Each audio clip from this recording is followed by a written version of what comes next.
E agora começa mais um A Bíblia e a Ciência, com o Dr. Marcos Eberlin. Um podcast onde um cientista usa a Bíblia para interpretar a ciência e a ciência para referendar grandes verdades bíblicas. Olá, pessoal. Bem-vindos a mais um podcast, A Bíblia e a Ciência. Esse podcast em que um cientista ousa declarar que é a Bíblia que tem autoridade para interpretar a ciência, e não o contrário. Um podcast que tem mostrado claramente grandes verdades científicas da Palavra de Deus. Uma dessas verdades que a Bíblia claramente apresenta seria de que a Terra é jovem, o universo é jovem e a vida na Terra é jovem. Mas aí você poderia pensar, mas Marcos, o Big Bang, 13,7 bilhões de anos, já foi comprovado pela física. Mas Marcos, a evolução química, Stanley Miller, aprendi lá na minha aula de biologia com meu professor de biologia, que experimentos já mostraram que a vida surgiu naquela sopa ácida, escaldante, venenosa, há milhões e milhões de anos atrás. E surgiu então uma ameba que, lenta, gradual e sucessivamente, ao longo de milhões e milhões de anos, evoluiu até dar nas amebas evoluídas que estão por esse planeta. A ameba evoluída que está falando aqui e a ameba evoluída que está escutando aí. Será? Aí você vai me dizer assim também, Marcos, Darwin é amigo de Deus. Muitos têm lido, inclusive, a Bíblia com Darwin, com Charles Darwin. Por quê? Porque a evolução é mais lei do que a lei da gravidade. Está provada em todos os seus aspectos. E nós, como cristãos, temos que entender, então, que talvez Gênesis seja alegoria, não sejam fatos, seriam boatos. Que Deus, então, contou uma história porque a gente não era suficientemente inteligente para entender exatamente como ele criou o universo, como ele criou a vida. Será? Não, compromissos espúrios com ciências de homem. Maldito homem que confia no homem e coloca sua ciência como autoridade sobre a Bíblia.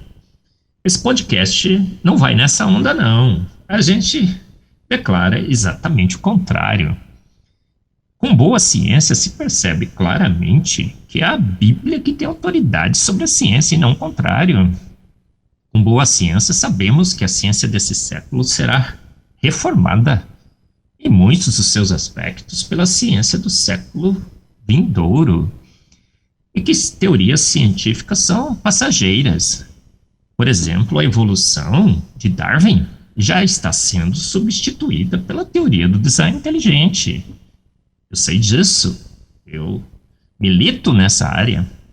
Por exemplo, a geração espontânea, Pasteur derrubou. Foi um paradigma científico por mais de 17 séculos.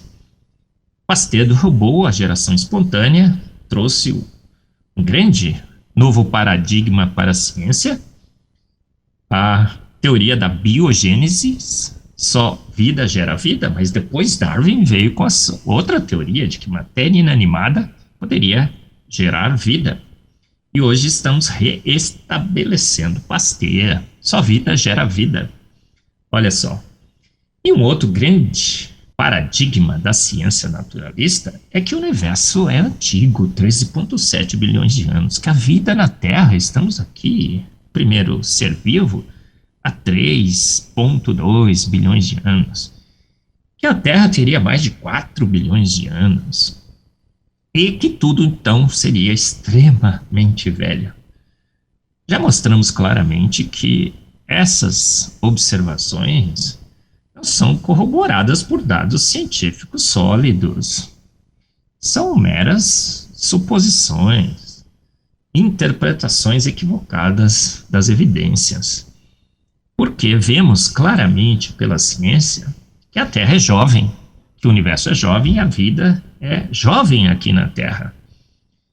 Isso é o que a palavra de Deus declara na cronologia de Mateus, na cronologia de Lucas, de Gênesis, por toda a palavra de Deus. Vemos claramente que a longevidade dos patriarcas é reportada. Você pode fazer os cálculos. Os pais da nossa fé fizeram esses cálculos, leram claramente na palavra de Deus que a Terra era jovem. Os milhões e milhões de anos só entram na equação com Darwin, com o naturalismo, com o evolucionismo. Mas, claramente, felizmente, nada em ciência é melhor do que um dado após um dado após outro.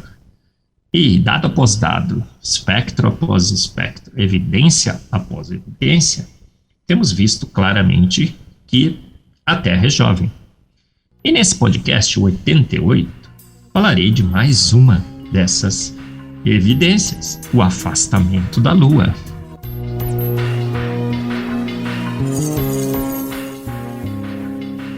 Hoje, pela ciência moderna, vamos estudar a interação da Lua com a Terra.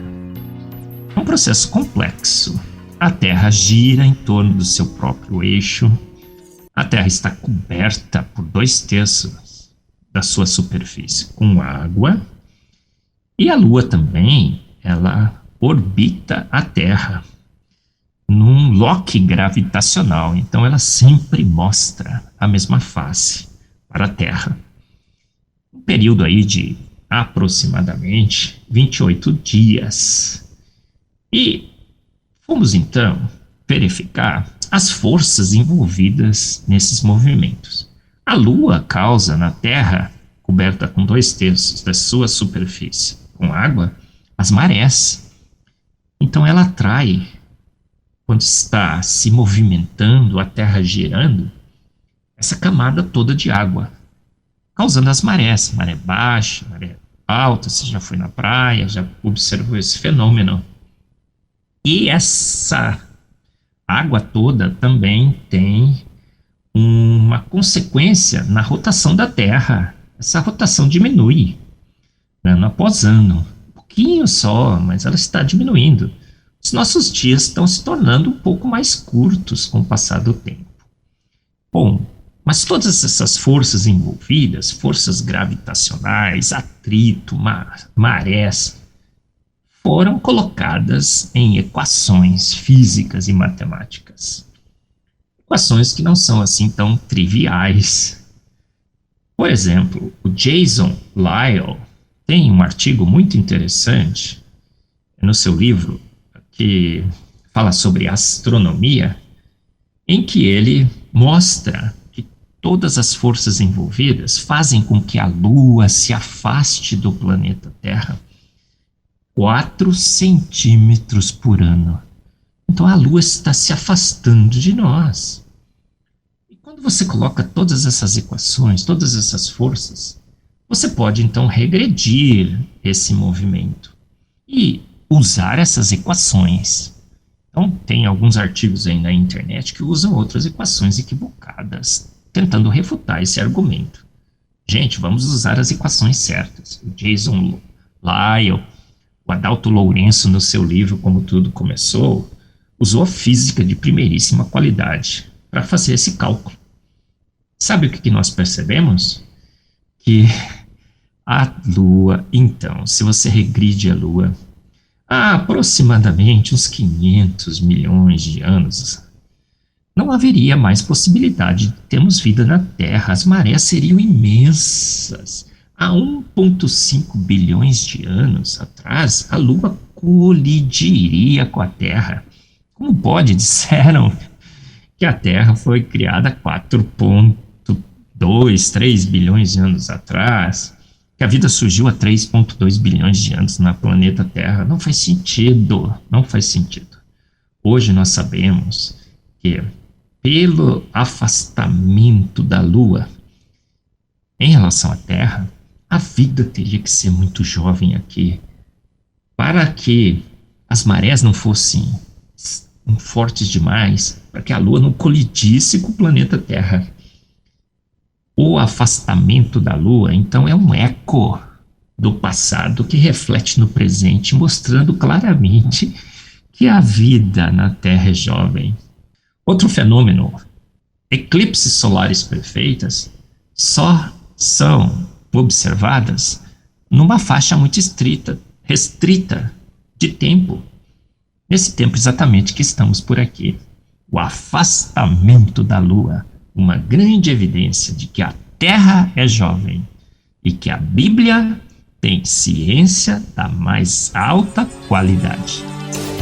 Você ouviu mais um A Bíblia e a Ciência, com o Dr. Marcos Eberlin, um podcast onde a Bíblia e a ciência bem interpretados concordam plenamente. Conheça mais acessando agora o Instagram do Dr. Marcos Eberlin, instagram.com/Marcos Eberlin, e a Coval Press, www.covalpress.com. Se você deseja ouvir os demais episódios, acesse agora a nossa plataforma www.rede316.com.br e conheça mais.